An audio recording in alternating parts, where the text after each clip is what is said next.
guys, it's Gabby, and you know what? I just had a vlog topic and I kind of want to talk about it. So, a few days ago, the trailer for Supergirl came out. It's going to be a TV show on CBS. If it's coming to Australia, I don't know. It might be coming to a channel, like one of the main channels, might be coming to Foxtel, and in that case, I probably won't be able to see it, but whatever. And there is a lot of negative response to it, and I'm just sorry, I don't agree. I'm really enjoying what Supergirl seems to be. And I feel like I might get hate for that. But see, what I enjoyed about Supergirl and what I think people didn't enjoy about Supergirl was, well, first of all, the fact that it didn't feel, a lot of the time it didn't feel like a superhero show. It felt like a show about some girl, or I don't know, I don't exactly know how old she is, but some woman in like her workplace and trying to juggle normal life and superhero responsibilities. And it's just so great. I'm sorry, see what I love. One thing I just love is when they mix like just the mundane and the fantastic in like the same world. So like if you just like have these crazy scenarios and then you just suddenly put in like real life logic. Like say like if like there's like a final battle time and everyone is like, oh, let's get prepared, and then someone is just like, wait a second, I really need a pee. I don't think I wanna wait until the battle's over, because by then that would probably be annoying. Like that would be the best thing ever, because I love that kind of stuff, because it makes you realize that sometimes even if the worlds are crazy, crazy beyond anyone's imagination, sometimes those worlds can still operate by the logics that we use in real life. See, this is what I think that's what has stopped me from getting into the Marvel Cinematic Universe and superheroes, well, Western comic book superheroes in general. It's just the worlds and the characters, they just don't feel real enough for me. I love just realism. Not like gritty realism, mind you. Just like realism in terms of its like own universe. And something like the Marvel universe, just something like the worlds that the superhero universes live in general. Like they say that like, this is just like real life. This is like a normal place. But at the same time, sometimes it doesn't operate by the logic of real life, as in sometimes the villains, there are like, crimes absolutely everywhere, and you'd think with superheroes around people wouldn't do crimes because they'd be worried about that. And, all these things like this, apparently there's so many like supervillains, and supervillains totally exist, like that feels somewhat unrealistic. And just the heroes in general, they also just feel unrealistic. They just feel too good, like they're too morally just. And like I know that's the point, and saying I want a superhero who's not morally just is kind of beating the point of what makes superheroes so popular, but it just I feel like I can't, when that happens, when you see something like, Captain America being like, oh, we've got to protect all the civilians, and I don't know, something like that, it makes me feel like, I don't feel like you are a person. I feel like you're an ideal.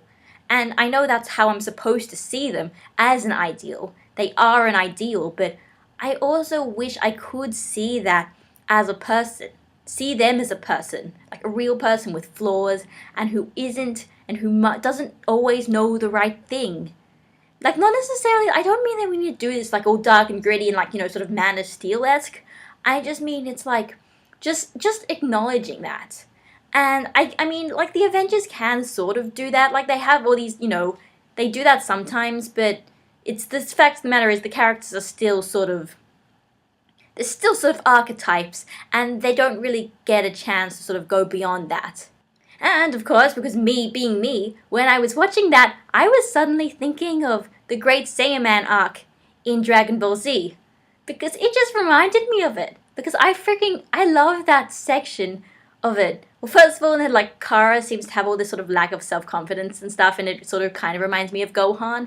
And second of all, just the whole like that arc is all sort of like it's like Akira Toriyama's attempt to sort of parody the superhero genre, but he's like, I'm just gonna do it in my own way. So it's like, oh yeah, Gohan's gonna like fight off criminals, but then he goes to high school and he's gotta hide his identity from the people in high school, and then it's like, oh, you know way, it's like it is sort of a it's not deconstruction, but just sort of it just sort of plays with the tropes of the classic superhero. So Gohan's like, oh, okay, I don't want people to know who I am. I mean, I could just go Super Saiyan, but that's not gonna work. So I'm gonna go and come up with I'm gonna like have an outfit and go around and pose, and it'll just be like a normal superhero thing.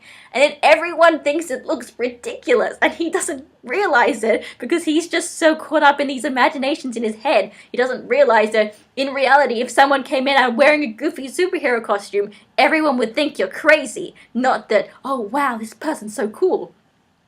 Like, that's what happens at one of the points of the Great Saiyaman arc, and there are some guys speeding, so Gohan goes and he stops them. He's just like, hey guys, make sure you slow down. And so they're like, wait, who are you? And so then first of all, then he stops, and he's like, oh, I haven't actually thought of a name yet. So then he comes up with the name, the Great Saiyaman, like, just then. And then the criminals start laughing because it looks ridiculous. So then Gohan's like, hey, I thought long and hard about that name. And he like stamps the ground, and the ground just sort of like starts cracking because, like, you know, they're like superheroes. And so he's like, so then the criminals just realize, like, oh yeah, no, don't worry, it's a great name. What were we talking about? And they just sort of go off. Like, I sort of wish I hope they do something like that, because it is just so enjoyable. And it's kind of a breath of fresh air compared to what other superheroes are in. Like, superheroes are very popular, and Supergirl seems to be the first one that I can think of that seems to be taking this approach to it. And I think it's great. I want to watch it. Like, I really want to watch it now.